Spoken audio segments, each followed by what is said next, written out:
ఆ కుమ్మరి వాని దగ్గర అంత మట్టి ఉంది, తీశాడు, దానిని మెత్తగా పిసికాడు, దాన్ని సారె మీద పెట్టి దాన్ని ఒక వస్తువుగా తయారు చేద్దామని అనుకున్నాడు. కానీ అవటంలా.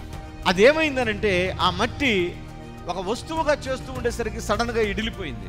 విడిలిపోయి ముద్ద కింద పడిపోయింది. ఇక వస్తువు అవుతుందా? అవ్వదు. కానీ ఇక్కడ ఏం జరుగుతుందనంటే ఆ కుమ్మరి మళ్ళా ఆ మట్టిని తీసుకున్నట్ట దానిని మళ్ళా ముద్ద చేసి సారె మీద పెట్టి తనకిష్టమైన మంచి పాత్రగా చేశాడంట. దేవునికి స్తోత్రం కలుగును గాక. ఈరోజు కష్టాలలో ఉన్న ప్రియ దేవుని కుమారుడ కుమార్తె, ఇంతకాలం నువ్వు దేవుని నమ్ముకోకుండా జీవజలమైనటువంటి దేవుని విడిచి నీవు మనుషుల మీదే ఆధారపడి ఒకవేళ ఈరోజు అప్పుల్లో, అవమానాలలో, ఆర్థిక సమస్యలతో పాటు అనారోగ్య సమస్యలతో నువ్వు అల్లాడిపోతున్నావేమో.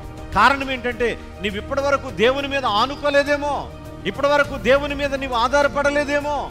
ఇప్పుడైనా నువ్వు యెహోవాను ఆశ్రయించినట్లయితే ఇప్పటి వరకు దెబ్బతినిపోయిన నీ బ్రతుకుని ఆయన కట్టడానికి సిద్ధంగా రెడీగా ఉన్నాడు. హల్లెలూయా. అంటే కుమ్మరి వాని చేతిలో మట్టి జారిపోయినట్లుగా ఇప్పటి వరకు నువ్వు కూడా దేవుని చేతుల్లో నుండి జారిపోయి నీ ఇష్టం వచ్చినట్లుగా నువ్వు ఉన్నావేమో. అందువల్ల కష్టాలలోకి వెళ్ళేవేమో. నీ శరీరం ఒకవేళ బలహీనపడిందేమో, నీ మానసిక స్థితి బలహీనపడిందేమో, నీ ఆర్థిక స్థితి బలహీనపడిందేమో, నువ్వు నష్టపోతూ ఉన్నావేమో, కష్టాలలో ఉన్నావేమో.